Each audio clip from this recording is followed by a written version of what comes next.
Fala rapaziada, bom dia. Eu e meu grupo aí vai falar sobre Roma e eu vou começar falando um pouquinho sobre a origem de Roma. Bom, Roma ela foi um lugar habitado pelos latinos, sabinos, samnitas, os etruscos e os cartagineses. Bom, os etruscos ficaram com a parte do norte, que era mais comercial e urbanizado, e ao oeste ficaram os cartagineses. E os latinos, sabinos e samnitas se espalharam pelo que sobrou para eles, entendeu? Bom, partindo disso a gente vai para a mitologia. A mitologia romana, ela basicamente se descendia de Enéas, que era um herói troiano, que escapou da destruição da cidade pelos gregos, por volta do século XV. Enéas era filho de Vênus, a deusa do amor, e seu filho Ascânio. Fundou Alba Longa, que seria a base de Roma, cidade que foi fundada pelos irmãos gêmeos Rômulo e Remo. Aí eu vou contar um pouquinho da história do Rômulo e do Remo. Eles eram irmãos gêmeos, obviamente, que eu tinha dito antes, que eles foram jogados no Rio Tigre sob o comando de Amulio, que era o personagem da mitologia que tirou o trono lá de Alba Longa, e basicamente isso. Aí eles sofreram lá no rio, mas eles chegaram até as margens do rio, onde eles foram alimentados por uma loba. Quando adultos, o Rômulo e o Remo, eles reivindicaram o trono do avô, que era o Numitor, decidiram fazer uma cidade nova ali pelo Lácio, entende? Então, eles brigaram lá e falou que iam ficar ali. Rômulo ele traçou uma linha no chão e falou que ali era sua propriedade. Remo já não gostou muito, entendeu? Aí ele ultrapassou a linha e desafiou o irmão, que o matou. Então Rômulo saiu vitorioso e fundou seu povo lá e acolheu fugitivos de diversas partes da Itália, tendo o reino muito tempo até desaparecer de forma misteriosa, em uma tempestade. Rômulo, no caso, transformou no deus Quirino, uma das principais figuras mitológicas da Terra, de Roma, no caso.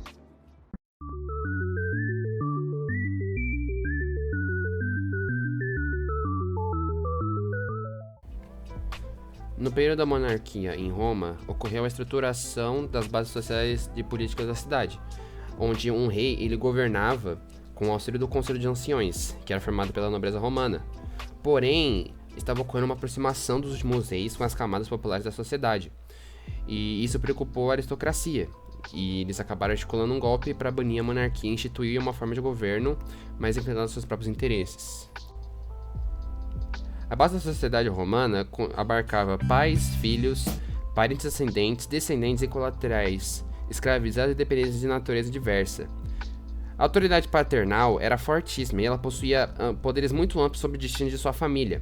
Mas apesar disso, a mulher romana usufruía de uma razoável liberdade, podendo ter propriedades e uma vida social muito ativa. As principais ordens sociais que constituíam a sociedade romana eram os patrícios, que eles formavam a elite da sociedade romana, os clientes, que eram os homens livres de origens diversas que se aliavam aos patrícios, que serviam a eles em diversas atividades, os plebeus, que eram os homens livres que cuidavam das atividades agrícolas, do artesanato e do comércio e que pagavam os impostos, e os escravizados, que a princípio eram os devedores, mas depois com a expansão militar da Roma, os prisioneiros de guerra também passaram a compor o grupo. Durante a época da República, o poder executivo ficou responsável pelos chamados magistrados, que eles eram responsáveis por funções que iam de política externa, defesa militar, finanças e administração urbana, até assuntos religiosos e conduta moral da cidade.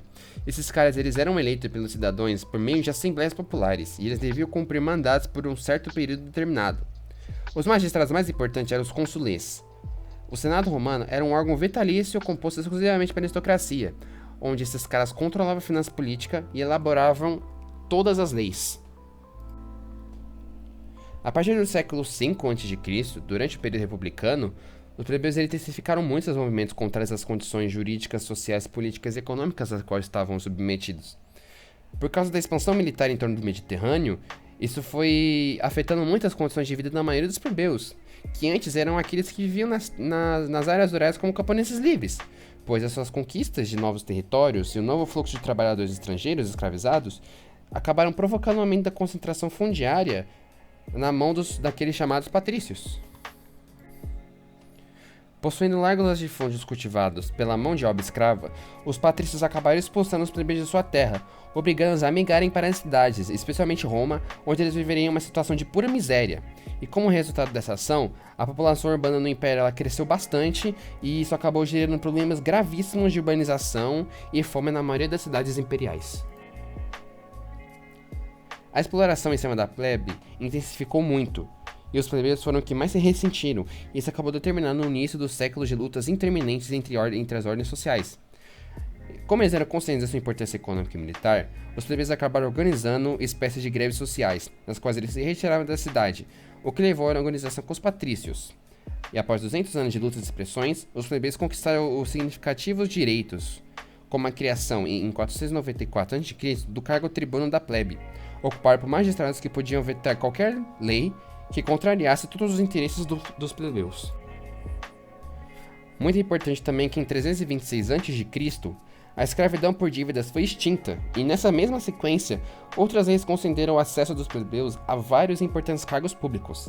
As lutas foram muito bem sucedidas, mas os plebeus mais ricos tiveram mais privilégio com a ampliação da cidadania do que de seus congêneres bem mais pobres.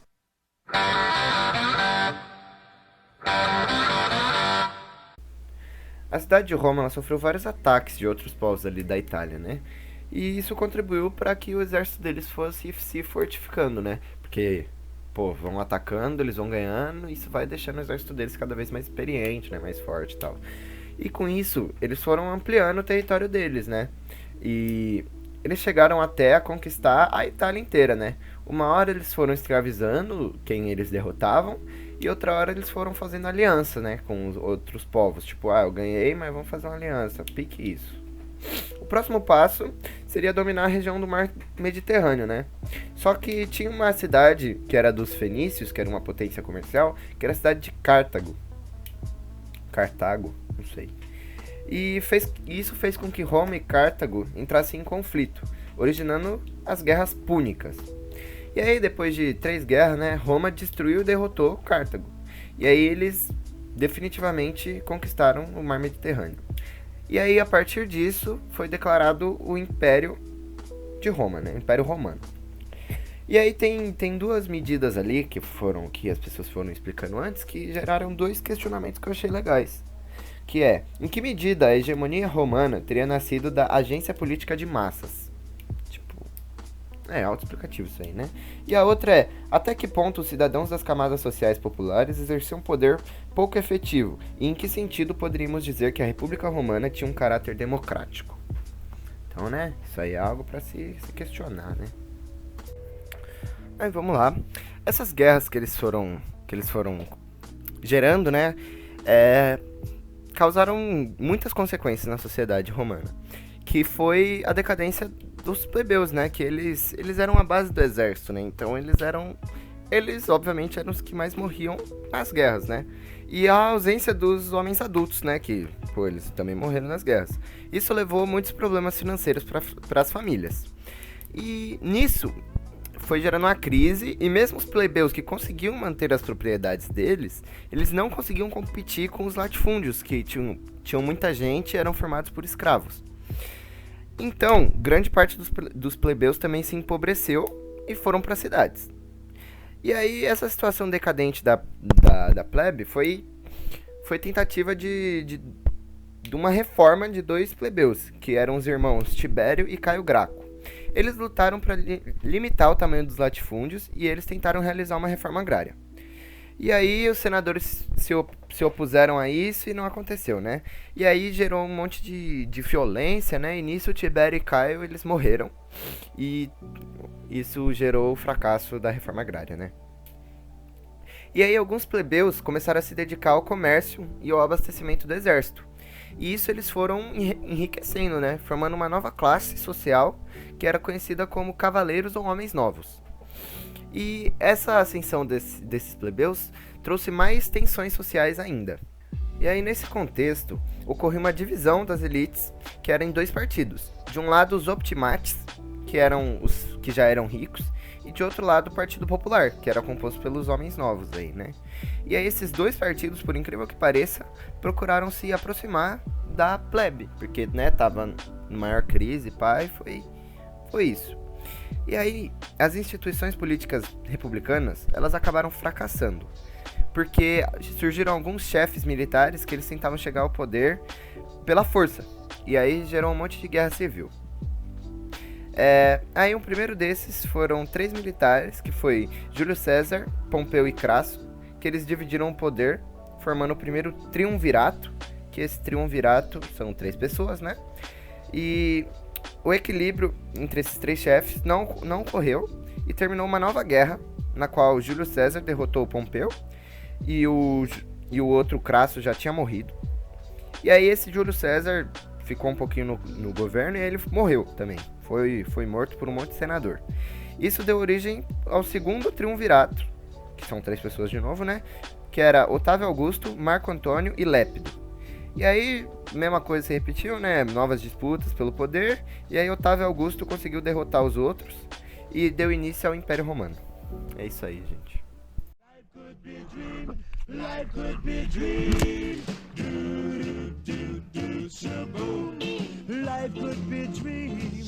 if I could take you up in paradise up above.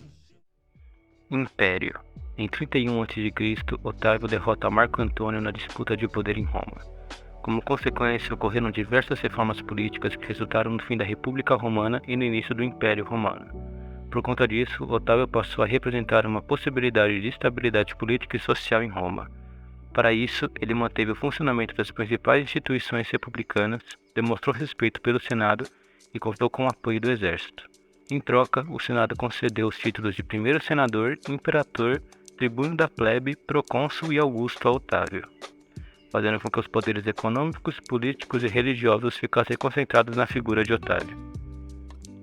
Por conta da concentração de poder, Otávio pode ser considerado o primeiro imperador romano. Durante seu governo, ele realizou diversas reformas de cunho social e econômico. Após sua morte, em 14 d.C., outros imperadores o sucederam, originando uma dinastia imperial. Essa dinastia resultou nos 200 anos de paz e prosperidade que ficaram conhecidos como Pax Romana, que começou com o governo de Otávio em 27 a.C. e durou até a morte de Marco Aurélio em 180 d.C. Porém, mesmo com toda a paz e prosperidade da Pax Romana, a vida da plebe continuava precária e cada vez mais dependente da política do pão e circo. Essa política basicamente se consistia em criar espetáculos públicos gratuitos em que havia distribuição de alimentos para evitar um aumento de conflitos e tensões ocasionados pela desigualdade social. O cristianismo. Por muito tempo, os romanos foram politeístas, porém, durante o governo do imperador Otávio Augusto, nasceu na cidade de Belém Jesus Cristo. A religião cristã começou a se expandir pelos territórios romanos por causa dos discípulos de Jesus. Porém, a fé judaica ia contra a religião oficial de Roma, contra os cultos pagãos tradicionais e contra o culto ao imperador, o que resultou na oposição do governo. Durante o governo do imperador Nero, dos anos 54 a 68 d.C., os cristãos começaram a ser perseguidos, resultando em milhares de mortes. Segundo a tradição cristã, muitos fiéis preferiam morrer em público do que renegar Cristo, tornando-se assim os primeiros mártires do cristianismo. O cristianismo crescia rapidamente, pois seus princípios e mensagens atraíam os fiéis. Porém, o culto a um Deus único ia contra o culto ao imperador.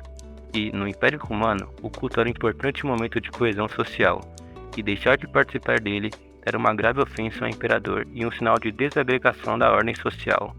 Além disso, o cristianismo defendia valores opostos aos do Império, pois criticava as guerras e questionava a hierarquia social romana tradicional.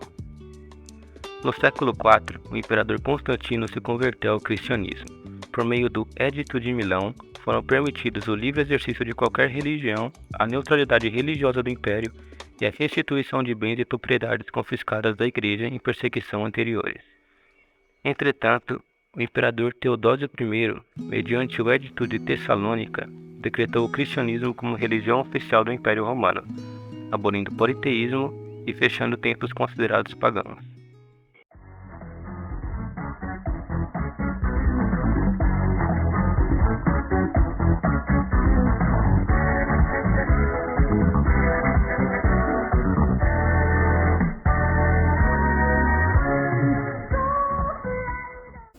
Opa, vou estar falando aqui um pouquinho da questão militar do Império Romano. Bem, o Império Romano foi um dos maiores impérios da história, chegando a 7 milhões de quilômetros, que dá mais ou menos aí 200 mil vezes o tamanho do Zaire. Sei que não é uma comparação muito boa, mas foi o máximo aí que eu consegui pensar. Mas enfim, você não chega nesse tamanho do nada. Isso aí é graças a uma política incrível romana aí. E isso é graças a uma política romana, que além de implementar culturas estrangeiras, também fazia dos soldados inimigos, antes inimigos, agora aliados, né? Que era chamado de aliados livres. Então ele meio que pegava o pessoal dos lugares que eles conquistavam e botava no exército. Bem, inicialmente o serviço militar era obrigatório. Mas diferente daqui, ao invés de você ficar capinando lote, pintando meio fio, você ia pra um serviço militar absurdo, lutar num lugar bem longe de casa. E o pior, você nem recebia por isso. Mas isso aí mudou depois que o Mário, que ele mesmo, o cônsul, viu que depois das guerras púnicas contra Cartago, tava todo mundo quebrado. E aí ele decidiu dar um salário pros soldados lá, pra eles ficarem de boa. Mas enfim, isso aí ainda melhorou depois que eles implementaram que depois de 20 anos de serviço, você ganhava uma terra lá, o dinheiro, que incentivou ainda mais o pessoal a entrar pro exército. Tanto o romano, tanto o pessoal de fora, conquistado, né? Então, você era incentivado, você pensava, pô, vou lá ficar 20 anos, vou ter minha terrinha e ficar de boa. Enfim, não adianta você ter um monte de cara e não ter uma tática da hora. E Roma foi bem inovadora nesse aspecto também. Então, passar uns exemplos aí, não dá pra ficar explicando, porque eu também não entendo. Mas tem aí a tartaruguinha aí, a linha tripla, tem uns monte de nome aí que eu não sei ler, mas isso aí, ó. Mas a principal vantagem mesmo era a organização e a disciplina, né? Principalmente quando você tinha um bando de maluco correndo com uma espada na mão pra cima de você. Se você é bem organizado, né? Você sabe o que você vai fazer, você faz direitinho, né? Você ganha. E outra coisa que ajudou também eram os equipamentos, né? Então tinha esse pilum aí, que era tipo uma lança, só que daí quando você lançava, ela entortava a ponta assim, não dava pra você tacar de volta, não dava pros caras tacar de volta. Tem o Gládio aí também, que é uma espada aí da hora dos romanos. E tinha esse principal aí, que era a armadura, né? A Lorita Segmentata. Essa armadura aí dá uma puta vantagem, já que os outros inimigos estavam vestindo normalmente couro ou malha, e você tava vestindo um negoção de ferro, então dava muito mais proteção. E além do mais, ela era bem volátil, né? Você dava pra você movimentar bem. Inclusive, um dos principais motivos da queda do Império Romano foi porque eles trocaram essa armadura aí por uma bem pior. E aí eles não tinham tanta vantagem. E nessa decadência aí que aconteceu uma das últimas principais batalhas aí do Império Romano, que foi a Batalha de Adrianópolis. Que eles tomaram um pau aí pros bárbaros, e daí pra frente foi só ladeira abaixo. E aí acabou aí essa história aí, se perdeu a maioria da parte dessas táticas de guerra aí. E é isso aí.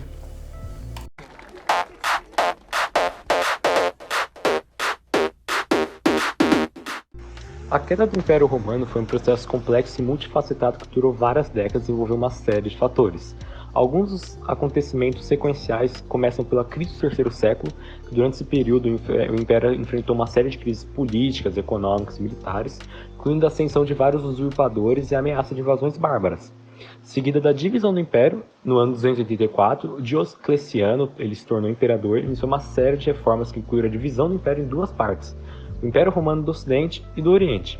Essa divisão foi feita para tornar o Império mais fácil de governar, mas acabou por enfraquecer o poder central. Quase 100 anos depois, as invasões bárbaras durante o século IV, o Império Romano enfrentou uma série de invasões, incluindo a dos godos e a dos hunos. Essas invasões enfraqueceram mais ainda o Império e colocaram uma pressão cada vez maior sobre seus recursos militares e financeiros. E a primeira queda, de fato, foi a do Império Romano do Ocidente. O último imperador do Império Romano do Ocidente, Rômulo Augusto, foi deposto pelo líder germânico Odoacro, e essa data é geralmente considerada como o fim do Império do Romano Ocidente.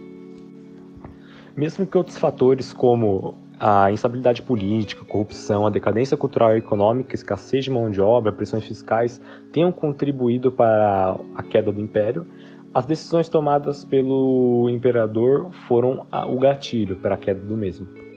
Já a anarquia romana foi um período de instabilidade política e militar que ocorreu no Império Romano após a morte do imperador Marco Aurélio. Em 180 d.C., durante esse período, que durou cerca de 50 anos, o Império foi governado por uma série de imperadores, que ascenderam ao trono por meio de assassinatos, golpes e revoluções militares. Esse período foi caracterizado por um governo fraco e ineficaz, corrupção generalizada, alta inflação, decadência de cultura e economia, além das ameaças constantes de invasões bárbaras. A tetrarquia romana foi uma reforma política introduzida pelo imperador Diocleciano, com o objetivo de tornar o império mais fácil de governar.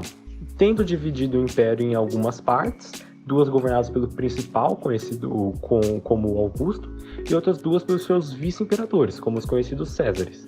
Cada um dos 4 governantes tinha sua própria área de responsabilidade e comando militar. Essa divisão ajudou a reduzir a instabilidade política, aumentar a eficiência administrativa, mas, como eu disse anteriormente, não acabou enfraquecendo o poder central de todos os impérios unidos, né? A tetrarquia também induziu outras reformas importantes, incluindo a criação do sistema de governo mais burocrático, a introdução de novos impostos e a definição de uma política religiosa oficial.